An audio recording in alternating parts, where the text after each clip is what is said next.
Hi guys, I'm Carly from Point Blank. Thank you so much for coming. It's nice to see so many people. So for those of you who are maybe not so familiar with Point Blank, we're an electronic music school. We've got a school in London, LA, Ibiza, and online. And we teach courses like DJing, music production, sound engineering, and radio. We also offer BA degree level courses. If you want to find out more about what we do, you can head to our website, pointblankmusicschool.com. It's really, really nice to be here. This is my first Sonar, so it's very exciting. And we're bringing you today's workshop in collaboration with our friends at Native Instruments. And a big thank you to you, Joe, for taking the time out today. So we're going to talk a little bit about your songwriting techniques and processes. You just landed today, did you? Yesterday, yeah. Yesterday. You've been to Sonar before, right? Yeah, I've probably been maybe 5-6 times. I saw a funny black and white photograph of Hot Chip playing in 2005 the other day. Oh, back in the day. Yeah, just looking stupidly young and inexperienced. Fresh-faced. Yeah. Oh, nice. But we've been back a number of times by day and by night and for various things. Yeah, I love it. Cool. One thing that I personally really love about your music is that it's really emotive, it's really raw, and when I listen to it, I can hear so many different musical styles and influences, like pop, indie rock, house, disco, techno. I kind of imagine that you have a really eclectic taste in music, and it would be really good just to kind of hear a little bit about the kind of music that you grew up listening to and the kind of artists that influenced you as a songwriter. Yeah, I think it's actually it's an interesting and it's a really pertinent question because I grew up living in central London from being a kid.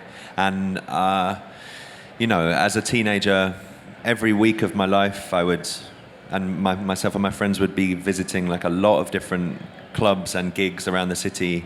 And like you say, kind of going to see indie bands like Stereolab or Pavement or Royal Trucks, these kind of 90s indie things alongside. We used to go to a lot of soul jazz events playing reggae music, and 95, 96 started going to jungle and drum and bass things at Metalheads at the Blue Note in Hoxton Square, and then UK Garage became really big in London and in the rest of the UK in 98, 99, and it was all in the kind of pop charts, and that was a massive thing for me. So I really feel like it's an important part of London is that it's an obvious point to make, really, in a lot of ways, and there was a brilliant Resident Advisor documentary about this subject that just came out a couple of days ago, but it's a very multicultural place, and so it has all of these musical styles, and if you're a kid that's interested in culture and music, then you can easily soak up all of this stuff, and we definitely did, and I think that really comes across in the music that we make, and actually it's kind of, in terms of DJs, my favorite kind of DJ is someone that plays in that kind of eclectic way as well, whether it's I think that maybe Trevor Jackson or Fortet, who are both friends of mine, they have that style of kind of dropping different types of records into a set. And I feel like it's not exclusively a London thing, but I think that's a kind of ethos that London DJs kind of aspire to, of kind of keeping up to date with reggae, jungle, and garage, and hip-hop, and kind of trying to throw all of these great new records into their DJ sets. And how personal is your music? So when you're sitting down writing a song, is it always coming from a really kind of emotive place or some kind of significant life event, or is it kind of just a bit more generic than that? I guess I have different techniques for writing. So, this is probably the same for a lot of producers in the room and in Sonar right now. But I have days where I walk into the studio and want to make something that's just kind of just funky and not, doesn't begin from an emotive place, but begins with trying to put together some drum samples and some breaks and some loops that just kind of, maybe I've been clubbing at the weekend and want to kind of get the kind of feeling of the night that you had and in the music that you're making. So it can begin from that place. If I'm feeling it kind of like I have something to express emotionally, then I might begin with writing chords. And I'd say that a significant thing about that is that I have no understanding of written music. I've never had lessons in piano, for instance. I can't read music. I actually know very little about playing chords. The way that I write music is is on the screen in Cubase, kind of adding notes via MIDI until these clusters of notes sound, until they move me in some way. So I don't actually really know what I'm doing at all, and I never have done. And any of the songs that I've ever written, I couldn't actually tell you the chords to them. Like any Hot Chip song that I kind of had a big hand in the writing of, I actually don't know what the chords are. I could work them out if I looked at them on the screen, but so it definitely comes from a place of trying to kind of capture or feel some kind of emotion that you might be feeling at that moment, and just by kind of adding notes and listening to what's coming back and kind of seeing if that fits the emotional profile that you're kind of going for, So speaking of Hot Chip, how does your songwriting differ when you're doing it on your own versus in a band like Hot Chip? Who does what, and how does that dynamic work between you? Well, myself and Alexis, we have known each other since we were 12 years old, and we went to secondary school together in London. So we grew up, visiting all of these different musical events, and we have shared passions in a lot of different bands, and we've been writing songs together since we were maybe 15 or 16 years old. So the process with him is very kind of intuitive and natural, and a lot of the Hot Chip songs that are well known are kind of equally written by both of us. It's not a case of myself writing songs or Alexis writing songs. It's often kind of co-authored. Another thing that we often do is that I might write the music to a kind of more upbeat, dancey track, and he will bring the words. So that process is very straightforward for us and very intuitive, and there's actually very little kind of talking involved in that. It's a case of sitting together in the studio and kind of playing things to each other and singing things to each other, and it just all goes down into Cubase very quickly without analyzing what we're doing, really. And I guess that comes from being friends for like 27 years. You tend to release a lot of collaborations. I mean, obviously, you're one of the founding members of Hot Chip. You're one half of the two Bears. You release loads of collaboration EPs. You write tracks with feature vocalists. What is it about collaborating and working with other people that you really like? And do you think that makes your music better?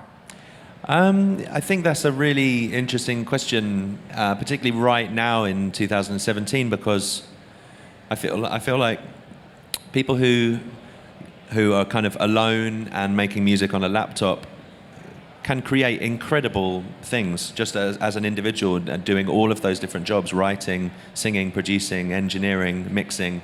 I think amazing music is being made, and you'll hear a lot of it this weekend.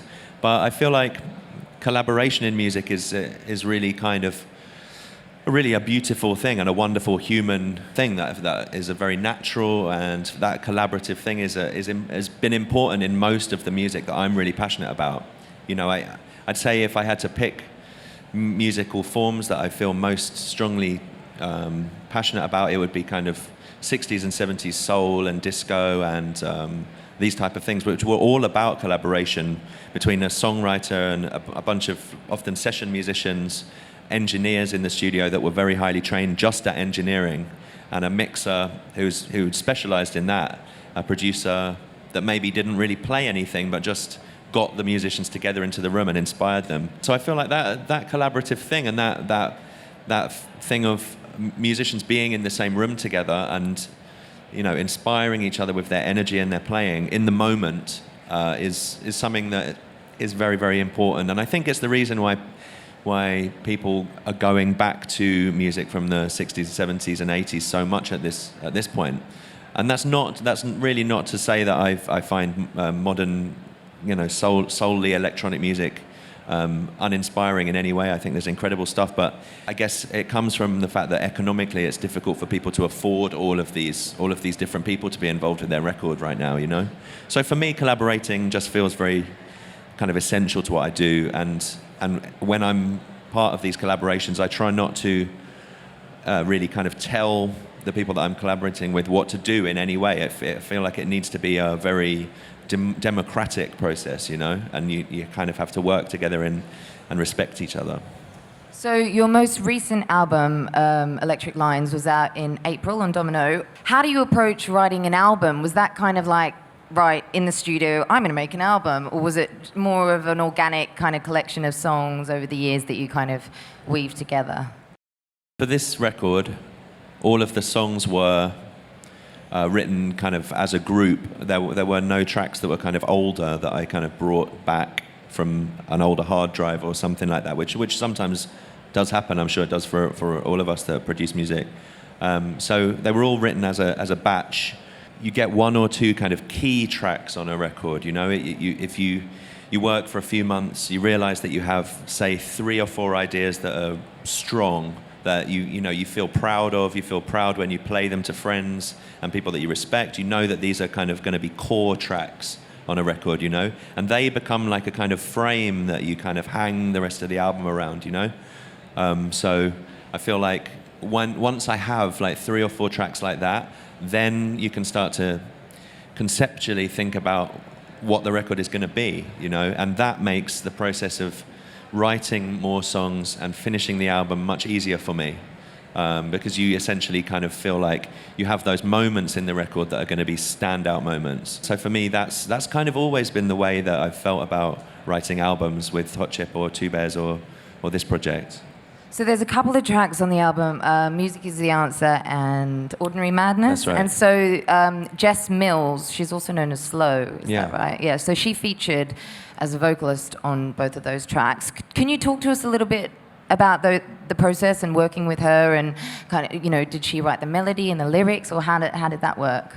Yeah, I mean, it differed on the 2 different songs. We have a little listen. Yeah, absolutely. I'll open up Music is the Answer right now. This project that I'm opening now is just the kind of mixed stems of the track. You know, the original session that I made the song on is on my desktop computer, which is back in my studio in London.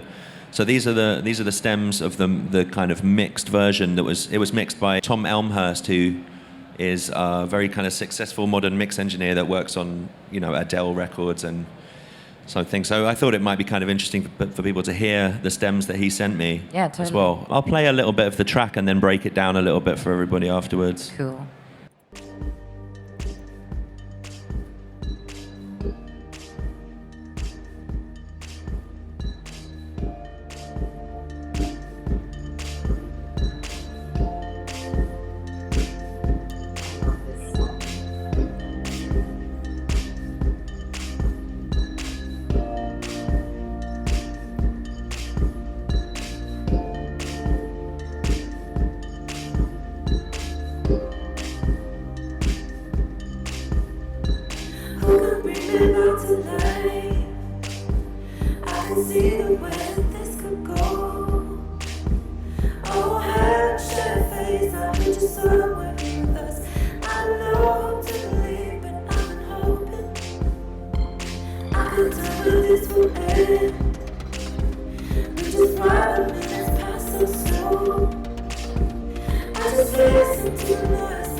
I'm gonna just break it down a little bit because I wanted to explain the kind of writing process.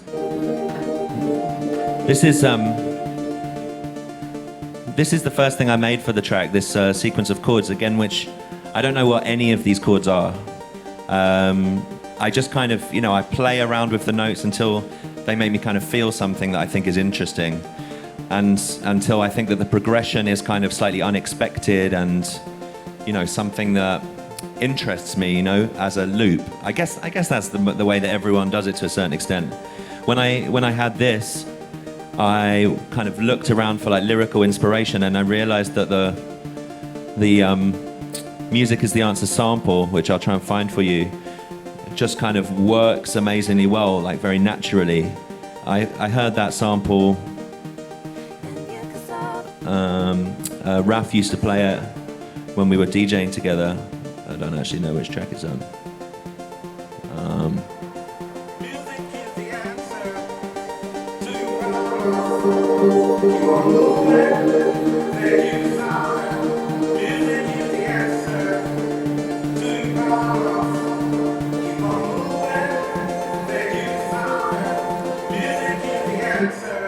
What I thought was interesting about that, like this is a massive sample, it's a massive record by Danny Tenaglia from the early 90s, and I always found it very emotive. Like Raf would sometimes play this record at the end of Two Bears DJ sets, and I thought it was an incredible vocal. It has a lot of power, has a lot of kind of honesty, and it kind of makes a lot of sense to me. You know, I feel like right now the world is in quite a dangerous political moment, and these kind of things help me personally to kind of have a little bit of hope for the future in some way.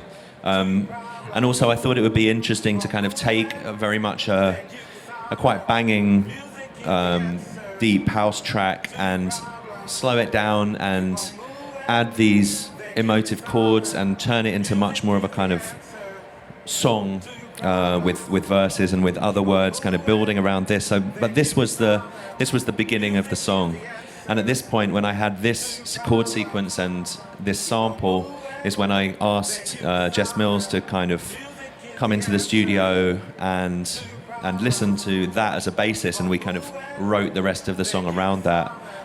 She was amazing. She's like a very professional, very kind of able top-line writer and lyric writer, and she was immediately excited by that combination of drums and that sample and those chords.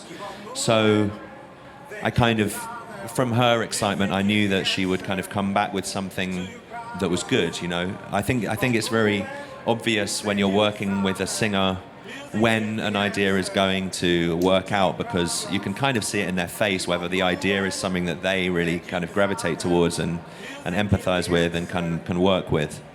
So yeah, that was the kind of beginning of the track, and it develops from there into another sequence of chords that I'll play everyone now.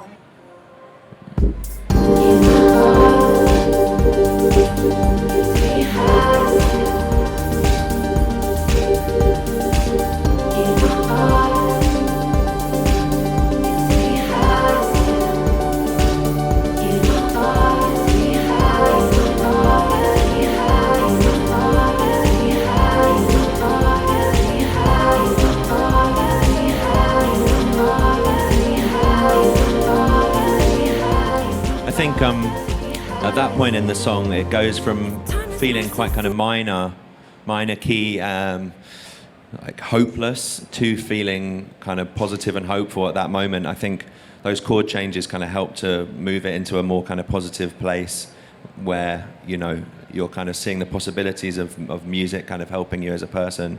And what I like about the sentiment of the lyrics is I don't see it as, you know, the lyric says music is the answer to your problems, keep on moving and you can solve them. I don't really see that as just a kind of call for people to be dancing in a club. I see it more as a philosophy of life where I think it's possible to be hopeful about the future and move past your problems if you kind of keep moving rather than become kind of rooted in those problems and let them kind of overcome you, you know. So I thought there was like a lot of kind of meaning and kind of emotion in that combination, and that was like the core of the track, really. Nice. And there was another track on that album that you did with her as well. Yes, I'll just open that quickly.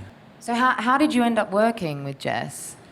It was, you know, I would really love for there to be like an amazing story attached to that, but there just isn't. Like, she's good friends with a guy that I run Greco Roman with, and he just thought that she would be an amazing person to kind of collaborate with. So, I mean, what was nice about it is that we did spend a lot of time together physically in the same room, in the studio, talking and working it out. And I do think that there's a lot of value to that as opposed to kind of working remotely with singers, which is often the way that, you know, tracks are made these days, without anyone ever actually meeting until maybe you like you know, see someone at a gig like a year down the line, you know. I actually had a really great experience with another track on the album called Home. There's a singer called Daniel Wilson, who's like a super gentle, kind of quite shy soul from outside of Detroit in Michigan, from a small town. And he happened to be in London for a little bit. And, you know, I think for both of us, like I'm not super kind of outgoing socially. I find it difficult to kind of meet someone for the first time and immediately make a track with them. But it was really, really beneficial that we both made the effort, and he came down to my studio and we worked on the track together, because the song was kind of done in like 3 hours and felt very much, you know, a meeting of minds that we were both kind of really into. And that's like infinitely helped by kind of being in the same room and being able to talk through the lyrics and the melodies and get them down, you know. And sometimes I think getting a song finished in that way, where it's a spark of creativity and it's done within one day, just means that forever afterwards that song is you're gonna feel that kind of spontaneity in the song when you listen to it back, you know. I've often had it with Hot Chip and Two Bears, where once a song is overworked and kind of a million different versions are made, and you try moving the chorus and changing the key, changing the tempo, switching everything around a million times, you end up with something that feels like it's been overworked, you know. So I think that's important. I'm just conscious of time, so I thought that perhaps maybe we could touch on your track that you have on Katy Perry's latest album. Yeah. Bit of a claim to fame, yeah, right? I mean, Katy Perry. Yeah, I was like, honestly, Alexis and myself have never really done that thing before of going in with someone who's like mega popular. Like I Googled her the night before the session and like said how many records she sold, and I just got super scared. Well, I was really surprised when you emailed me, because I didn't know that you'd co-written a song with her, and I just thought that was really interesting, and I thought it'd be great to hear a little bit more like how the songwriting process differs working with like massive pop star. Do you know, I mean, I'm imagining, you know, there are lots of people involved in an A&R team, and like there must be lots of back and forths, and how do you work together? Yeah, it was interesting. There were you know, she came over with like a crew of people, you know, her engineer and A&R girl. She came to you. She came to London. There was a question at the beginning of like where we were going to do the sessions.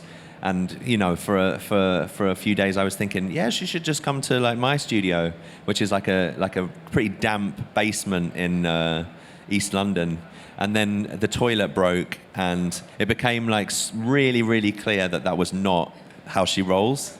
Like she ended up hiring like Studio One of like Air Studios, which is, you know, one of the most famous studios in London. Fancy. Yeah, I mean, was amazing nice studio. To be in those studios it was great. Yeah, there were great people, great equipment.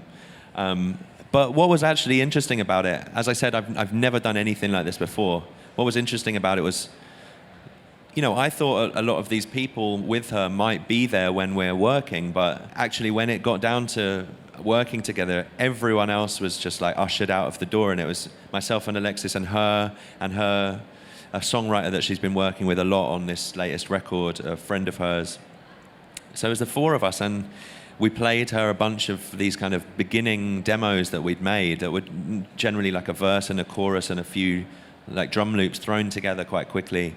And she picked out like 3 that she thought were interesting, and then we dove into the first one, which is the one that has made it onto her record. And it felt like really, after a while of like adjusting to the fact that it's Katy Perry in the room, trying not to think of her like super kind of sexy in all her videos and stuff, like it was actually really amazingly normal and good, like creative and collaborative. Like it genuinely felt like everyone's voice in the room was kind of valued, and it was really nice. It like we took the verse and the chorus. I'll play them for you in a second.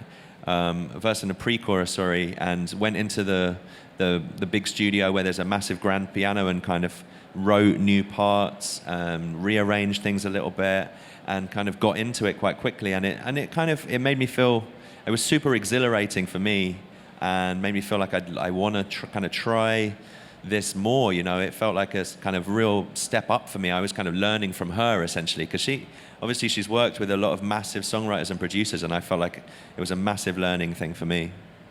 It's amazing. Well, let's have a little listen, shall we? Okay, let me find it. The way you're gonna hear the track right now is not the same way that it appears on her record, because this is the original demo. She kind of reworked it for the album, actually kind of made it a lot more simple than it is in this version. But you'll hear kind of my kind of demo kind of production of it, essentially. How long did it take you to write? Well, myself and Alexis had like 2 sections of music that we came in with, and then I think on the first night, we did like only 4 days with her in total. On the first night, because we were working through the night rather than, she wanted to stay on like LA time.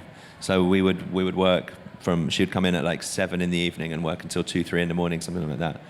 And I think we got most of the like nuts and bolts of the song done in the first night, and then she was super hardworking in terms of her vocals and her vocal performances. She would craft the words, then rewrite them, think about them more. She was super into making every word kind of count, which I think maybe you have to be in that kind of world of like super big pop music, you know.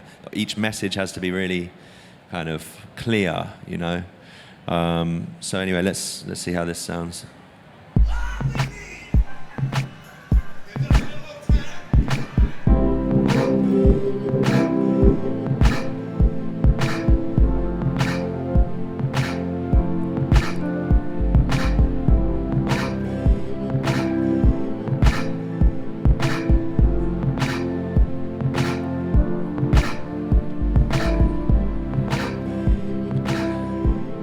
There's the little kind of vocal sample that you can hear is Alexis.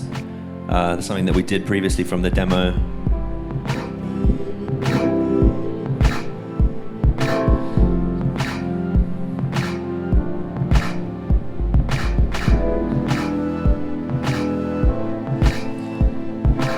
These 2 sections of music that you can hear are the bits that we came into the studio with, like are already written, and then the part coming up is the kind of chorus.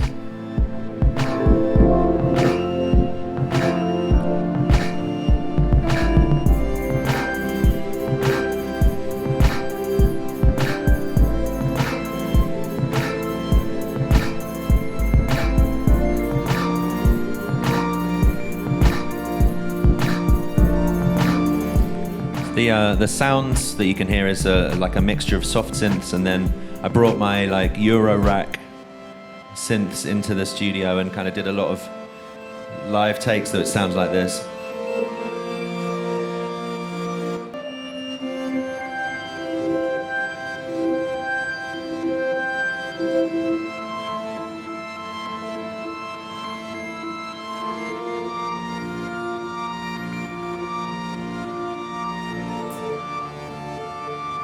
Then we did a really nice recording of the grand piano at Air that Alexis played. I'll just play a little bit of that for you.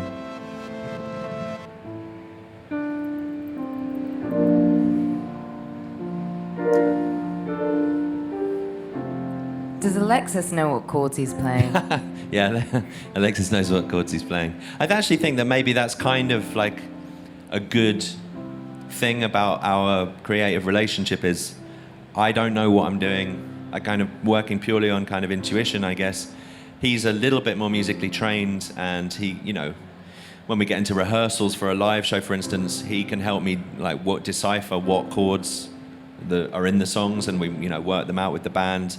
But I think it means that there's a kind of different perspectives on the music. You know, there's a more trained perspective, and then that kind of naive perspective of just like, I think this sounds good. I don't know what chord it is, but I think it's working, you know? I think it's quite nice to have that. So are we able to hear the KP version, the Finnish version of this one? Because it's quite different, isn't it? It's much more like piano ballady. Yeah, she basically stripped it down to kind of grand piano and vocals pretty much. We'd have to like get on like Spotify or something. Oh, okay. It's all right, don't worry about it. I don't actually... Yeah, we were never able to actually like record any of her vocals into my computer. Okay. Yeah. So I'm just conscious of time. We've got to wrap up in a minute. So I was wondering, do any of you guys have any questions? Yes? Yes? I'll come and bring you the microphone.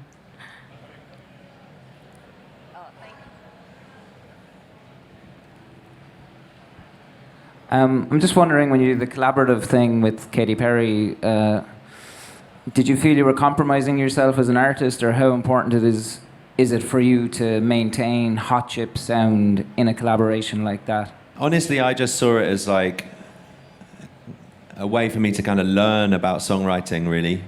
And as a kind of exciting possibility. Like, I guess hot chip has always kind of aspired to being like pop music as such, even though it's kind of maybe in the left field to a certain extent.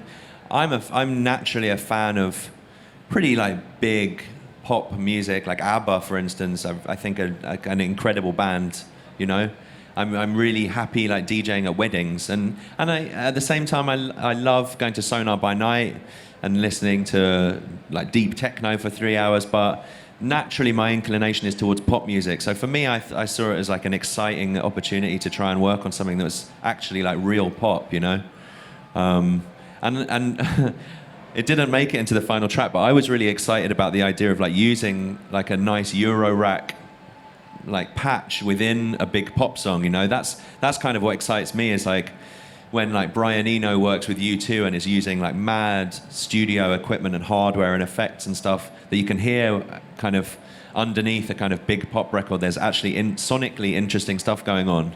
That's one of the things that I really like in music. So I didn't feel like it was a compromise, really. I'd be happy to kind of go and write with most different musicians, whether it's someone that's not really released music previously or someone that's had kind of big records. Yeah. Cool. Well, thank you so much for taking the time out today. It was really interesting hearing about all your songwriting techniques. Can we have a big round of applause for Joe? Thank you. Thank you.